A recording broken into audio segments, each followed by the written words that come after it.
I need you to sit down for this one. Actually, scratch that. I need you to lie down, because what I'm about to tell you is so absurd, so completely over the top, so ridiculously excessive that it might cause you to lose consciousness if you're not properly braced for the impact. The Los Angeles Dodgers, the team that just acquired Freddie Peralta in a lightning-fast secret negotiation, the team that dropped $240 million on Kyle Tucker, the team with a $575 million payroll, have apparently decided that wasn't quite enough. And now, according to swirling rumors and whispers from sources close to the organization, they're positioning Zac Gallen to be their #1 starter, their ace, the leader of a pitching staff that already includes more elite talent than most teams could assemble in a decade. Let me repeat that in case your brain short-circuited trying to process it. The Dodgers are reportedly making Zac Gallen their ace, not just adding him to the rotation, not just slotting him in as a number 3 or 4 starter. Making him the guy, the #1, the pitcher who sets the tone and carries the heaviest burden of expectations. This is a team that already has Shohei Ohtani, who can pitch when healthy, Yoshinobu Yamamoto, who they paid a fortune for, Tyler Glasnow, who is elite when available, Blake Snell, who has won Cy Young awards, and now Freddie Peralta, who they just acquired. And they're adding Zac Gallen on top of all that and making him the ace of the staff. At this point, the Dodgers aren't just building a baseball team. They're creating an all-star team, a fantasy roster, a video game cheat code made flesh. They're assembling the baseball equivalent of the Avengers, except instead of saving the world, they're just absolutely destroying every other team's hopes and dreams of competing for a championship. Now, before everyone loses their minds completely, let me be clear about something. These are rumors. This is speculation. Sources are whispering, analysts are projecting, insiders are hinting, but nothing is official yet. The Dodgers haven't made an announcement. There hasn't been a press conference. Zac Gallen hasn't put on a Dodgers uniform and declared himself the ace. But the fact that these rumors are circulating, the fact that credible sources are suggesting this is a real possibility, the fact that the baseball world is buzzing with speculation about this move, all of that tells you something important about where things might be heading. And honestly, it makes perfect sense in the most infuriating way possible. Of course, the Dodgers would target Zac Gallen. Of course, they would identify one of the most underrated, consistently excellent pitchers in baseball and decide to make him the centerpiece of their rotation. That's exactly the kind of smart, calculated, analytically driven decision that the Dodgers make better than anyone else. They don't just chase the flashiest names or the biggest headlines. They identify value, they recognize talent that might be overlooked by other teams, and they execute deals that make their organization better while everyone else is still trying to figure out what happened. Let's talk about Zac Gallen for a minute, because this isn't some random pitcher the Dodgers plucked out of obscurity. This is a legitimately elite starting pitcher who has been quietly dominating for years without getting the recognition he deserves. Gallen has been incredibly consistent, posting excellent numbers year after year with the Arizona Diamondbacks. He's got exceptional command, the ability to work deep into games, a diverse pitch mix that keeps hitters off balance, and the kind of baseball IQ that pitching coaches dream about. What makes Gallen special isn't necessarily overpowering velocity or video game strikeout numbers, though he certainly misses plenty of bats. What makes him special is his ability to think his way through lineups, to make adjustments mid-game, to execute pitches in high-leverage situations, and to consistently give his team a chance to win every time he takes the mound. He's the kind of pitcher who might not dominate SportsCenter highlights every night, but when you look up at the end of the season and check his numbers, you realize he's been one of the best pitchers in baseball all along. Over the past few seasons, Gallen has established himself as a workhorse who can handle a heavy innings load, a competitor who thrives in pressure situations, and a professional who approaches his craft with the kind of seriousness and preparation that separates good pitchers from great ones. His ERA has been consistently excellent. His whip has been outstanding. His ability to limit hard contact and induce weak contact is elite. And perhaps most importantly for a team like the Dodgers that's obsessed with winning championships, Gallen has proven he can pitch in October and deliver quality starts when the stakes are highest. The narrative emerging from these rumors is that the Dodgers see in Gallen not just another arm for the rotation, but the perfect leader for their pitching staff. In a rotation filled with big names, flashy personalities, and occasionally fragile egos, Gallen represents something different. He's a quiet professional, a lead-by-example guy, someone who doesn't need the spotlight or the attention but commands respect through his work ethic and consistency. That kind of presence can be incredibly valuable in a clubhouse, especially one loaded with talent where managing personalities and keeping everyone focused can be as challenging as the on-field competition. If the Dodgers do indeed make Gallen their ace, it would represent a fascinating strategic decision that says a lot about their organizational philosophy. It would signal that they value reliability and consistency as much as raw stuff and strikeout potential. It would demonstrate their willingness to think outside the box and identify leadership qualities that don't always show up in traditional statistics. And it would send a message to the rest of baseball that the Dodgers are building something sustainable, something that can dominate not just for one season, but for years to come. The speculation surrounding this potential move is already generating massive discussion across baseball media and social media platforms. Analysts are debating whether Gallen has the profile of a true number one starter or whether he's better suited as an elite number two. Fans are imagining what a rotation led by Gallen, with support from Yamamoto, Glasnow, Snell, and Peralta would look like. Rival teams are presumably watching all this unfold with a mixture of horror and resignation, realizing that the Dodgers somehow keep getting better despite already being the best team in baseball. The timing of these rumors is also incredibly interesting. This comes on the heels of the Freddie Peralta acquisition and the Kyle Tucker signing, suggesting that the Dodgers are in an aggressive mode of roster construction that hasn't slowed down, despite already having an embarrassment of riches. It suggests they're thinking comprehensively about how to build a rotation that can dominate throughout a long regular season and then carry that dominance into October when games matter most. From a strategic standpoint, having Gallen as the ace could fundamentally reshape how the Dodgers deploy their pitching staff. They could use him in the most critical matchups against division rivals and playoff contenders. They could build their rotation schedule around ensuring he gets extra rest before big series. They could lean on him in potential playoff scenarios where you need your best pitcher to take the ball in elimination games. The flexibility and options that come with having a true ace are enormous, and if Gallen can fill that role, it makes the Dodgers even more dangerous than they already are.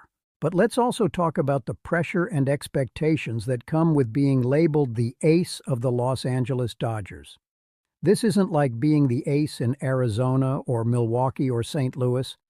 This is the brightest spotlight in baseball, the most demanding fan base, the highest expectations, and the most intense media scrutiny. Every start is analyzed to death. Every mistake is magnified. Every bad outing becomes a referendum on whether you're worthy of the role. For a pitcher like Gallen, who has thrived in a smaller market with less attention, transitioning to that environment could be challenging. However, everything we know about Gallen's personality and approach suggests he might be uniquely suited to handle that pressure. He's not a rah-rah emotional guy who feeds off adrenaline and hype. He's a methodical, analytical, preparation-obsessed professional who treats every start the same, regardless of the stakes. That kind of temperament can be incredibly valuable when dealing with the constant pressure of pitching for a championship-caliber team in a massive market. The rumors also suggest that the Dodgers believe Gallen's presence could have a positive impact on the other pitchers in the rotation. Younger pitchers could learn from his preparation routines and his approach to studying hitters. Veterans could feed off his consistency and composure. The entire pitching staff could benefit from having someone who sets a tone of professionalism and excellence every time he takes his turn in the rotation. From a purely baseball standpoint, the fit makes tremendous sense. Gallen's pitch mix and approach would work beautifully in the National League West, where he's already familiar with most of the division rivals from his time with Arizona. His ability to pitch effectively in bandbox ballparks would be valuable, given some of the hitter-friendly environments in the division. And his track record of durability and consistency would provide the Dodgers with exactly the kind of reliable anchor they need at the top of the rotation. Now let's bring this back to the larger context of what the Dodgers are building and what it means for the rest of baseball. If these rumors prove accurate, and the Dodgers do indeed acquire Gallen and position him as their ace, they will have assembled arguably the most talented and deep starting rotation in baseball. You're talking about 5 legitimate frontline starters, any one of whom could be the ace on most other teams. The depth, the talent, the variety of styles and approaches, the ability to match up against any opponent in any situation. It would be absolutely overwhelming. And here's where it gets particularly frustrating for fans of teams like the St. Louis Cardinals.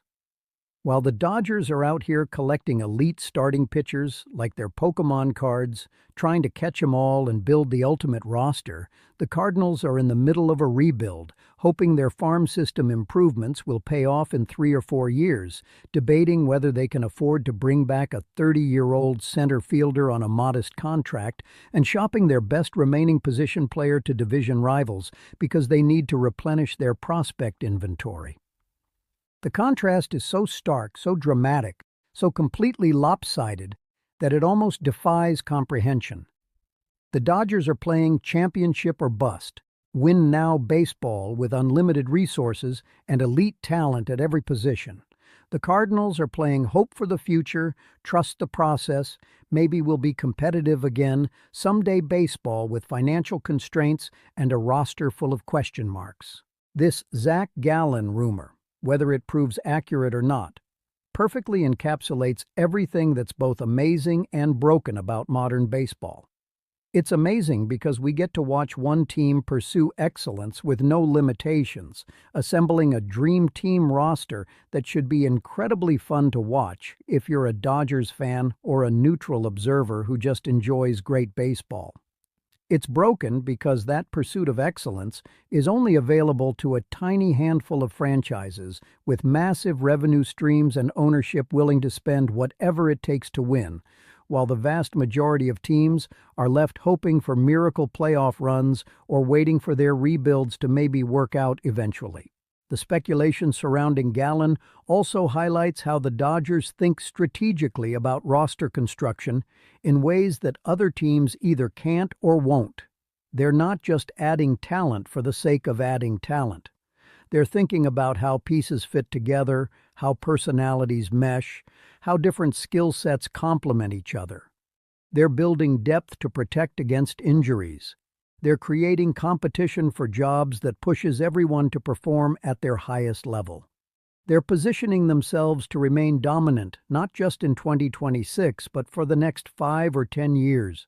And what makes this all even more maddening for fans of other teams is that the Dodgers do this while also maintaining one of the best farm systems in baseball.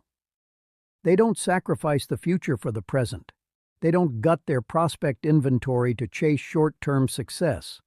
They somehow manage to have their cake and eat it too, winning now while also ensuring they'll be able to keep winning later.